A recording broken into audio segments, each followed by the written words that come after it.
Praise the Lord. இன்றைய ஜீவாப்பம் மத்தேயு 13ஆம் அதிகாரம் 37ஆம் வசனம் முதல் 43ஆம் வசனம் வரை. அவர் பிரதியுத்தரமாக, இயேசு பிரதியுத்தரமாக, நல்ல விதையை விதைக்கிறவன் மனுஷகுமாரன். நிலம் உலகம். நல்ல விதை ராஜ்யத்தின் புத்திரர். களைகள் பொல்லாங்கனுடைய புத்திரர். அவைகளை விதைக்கிற சத்துரு பிசாசு. அறுப்பு உலகத்தின் முடிவு. அறுக்கிறவர்கள் தேவதூதர்கள். ஆதலால் களைகளை சேர்த்து அக்கினியால் சுட்டெரிக்கிறது போல இவ்வுலகத்தின் முடிவிலே நடக்கும். மனுஷகுமாரன் தம்முடைய தூதர்களை அனுப்புவார். அவர்கள் அவருடைய ராஜ்யத்தில் இருக்கிற சகல இடரல்களையும் அக்கிரமம் செய்கிறவர்களையும் சேர்த்து அவர்களை அக்கினி சூளையிலே போடுவார்கள். அங்கே அழுகையும் பற்கடிப்பும் உண்டாயிருக்கும். அப்பொழுது நீதிமான்கள் தங்கள் பிதாவின் ராஜ்யத்திலே சூரியனைப் போல பிரகாசிப்பார்கள். கேட்கிறதற்கு காது உள்ளவன் கேட்க கடவன். அல்லேலூயா. ஆண்டவர் இந்த தேவ ஜனங்கள், அதாவது யூத ஜனங்கள், இஸ்ரேல் ஜனங்கள்கிட்ட ஆண்டவர் அநேக காரியங்கள் ஊமைகளாக பேசுகிறார். இதில் விதையை பற்றி ஆண்டவர் ஊமைகளாக பேசினதை நாம் கடந்த நாட்களில் எல்லாம் பார்த்தோம். அதாவது விதையை பற்றி ஊமைகள் சொல்லும்போது, விதைக்கிறவனுடைய அவன் விதை விதைக்க புறப்படும் போது அவன் ஒரு 4 இடத்துல அந்த விதை விழுகிறது. அந்த 4 இடத்துல விழுகிற விதைகளும் தேவனோட பிள்ளைகள், கர்த்தரை அறிந்த பிள்ளைகள். அவங்க வசனத்தை எந்த அளவுக்கு கேட்குறாங்க, அவங்க இருதயத்தில் போய் எப்படி போய் ரீச் ஆகுது, அந்த இருதயம் எப்படிப்பட்ட இருதயம்னு 4 விதமான இருதயத்தின் சிந்தனைகள் எப்படி இருக்கிறது, இருதயம் எப்படி இருக்கிறது என்று சொல்லி அந்த ஓமைகளாக ஆண்டவர் சொன்னதை பார்த்தோம். அடுத்ததாக விதைக்கிறவன், இன்னொரு விதை என்ன சொல்லப்பட்டிருக்குன்னா, விதை விதைக்கிறவர் மனுஷகுமாரன். விதை நம்ம தான், தேவனுடைய புத்திரர்கள், நம்மளை தான் ஆண்டவர் சொல்கிறார். ஆனால் அந்த விதைகளோட பக்கத்தில் களைகளும் எழும்பி முளைக்கிறது. களைகள் பிசாசு விதைக்கிற விதைகள். அப்போ இந்த 2 விதையுமே ஒன்றா வளருது. அதை ஆண்டவர் அந்த வேலைக்காரன் சொல்கிறாங்க, இந்த விதையோட நீங்கள் இந்த விதை தானே, நல்ல விதை தானே விதைச்சிங்க, களைகளும் சேர்ந்து வளருகிறதே, அப்போ நான் பிடுங்கி எரியட்டுமான்னு சொல்லும்போது, இல்லை, களைகளை எடுக்கும்போது சில டைம் அந்த கோதுமை மணி, விதைக்கப்பட்ட நல்ல விதையாக கோதுமை மணியும் பிடுங்கப்பட்டு போய்விடும். அதனால் அது அறுப்பு காலம் வரைக்கும் வச்சுருங்க அப்படின்னு சொல்லி. அறுப்பு காலம் அது வரைக்கும் அந்த கோதுமை மணியும் வளருது, களைகளும் வளருகிறது.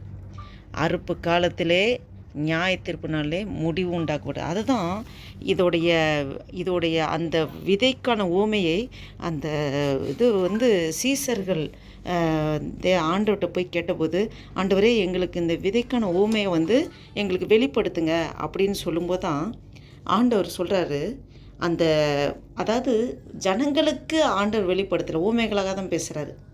ஆனால் சீஷர்கள் அவர்கிட்ட எங்களுக்கு இந்த விதைக்கான ஊமையை வெளிப்படுத்துங்க, இதோடைய அர்த்தத்தை வெளிப்படுத்துங்கன்னு சொல்லி வாஞ்சையாக கேட்டபோது ஆண்டவர் அதை வெளிப்படுத்துகிறார். என்னன்னா, அந்த விதையை விதைக்கிறவன் மனுஷகுமாரன் தான் விதை விதைக்கிறார்.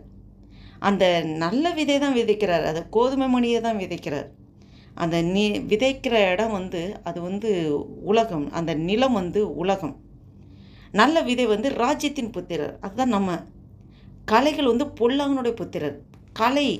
களைகளும் பொல்லாங்கனுடைய புத்திரர். கலை எப்படின்னா, நம்ம தேவ புத்திரர்கள், நம்ம ஆண்டவர் அறிஞ்ச பிள்ளைங்க, நம்ம எந்த இடத்துல இருக்கோமோ, எங்கே இருந்து நம்ம ஆண்டவரை துதிக்கிறோமோ, ஆராதிக்கிறோமோ, எங்கே தொழுது கொள்கிறோமோ, எங்கே இருந்து வசனத்தை கேட்குறோமோ, அந்த இடத்துல இருந்தே தான் பிசாசும் அவனோட கலைகள் வளர செய்கிறான், களைகளை விதைக்கிறான் பிசாசு.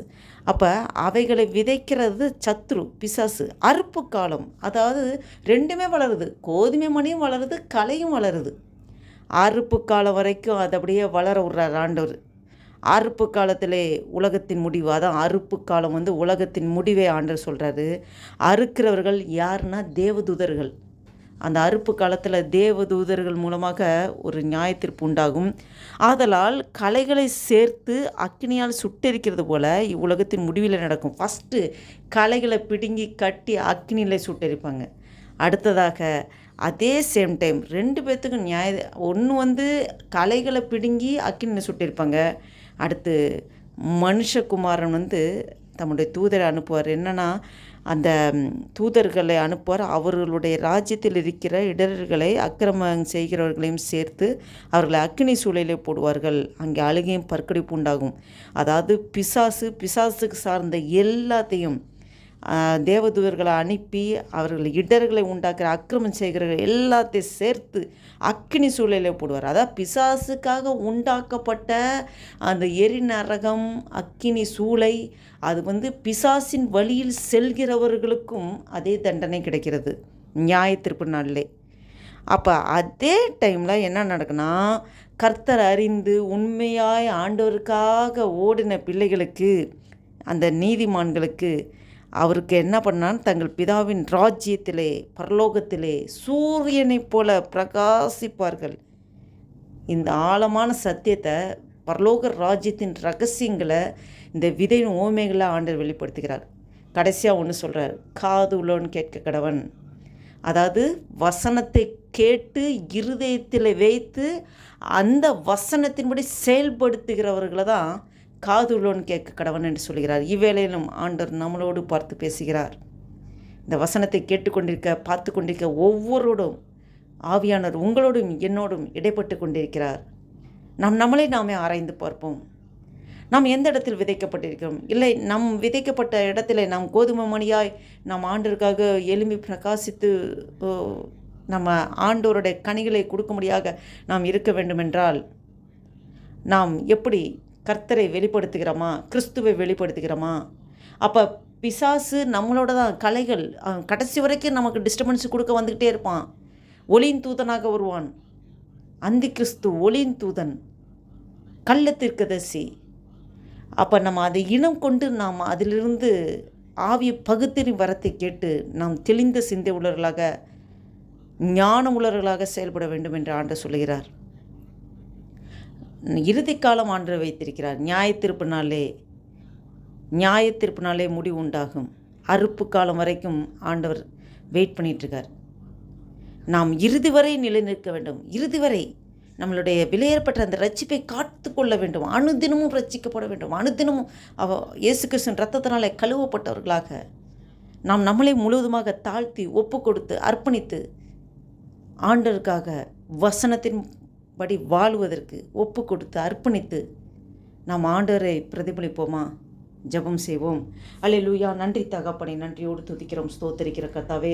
அப்பா, இந்த வேத வசனத்தின் மூலம் ஆண்டவரே எங்களோடு நீர் இடைப்பட்டீர், பேசினீர் ஆண்டவரே. விதைப்பட்ட ஓமையை எங்களுக்கு வெளிப்படுத்தினீர் ஆண்டவரே. நன்றி அப்பா.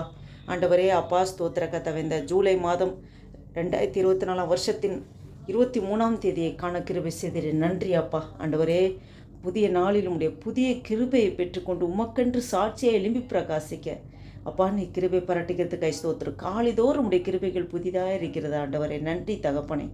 எங்களுக்கு வாழ்நாட்களில் ஒரு நாளை கூட்டி கொடுத்திரே ஸ்தோத்திரம் ஆண்டவரே.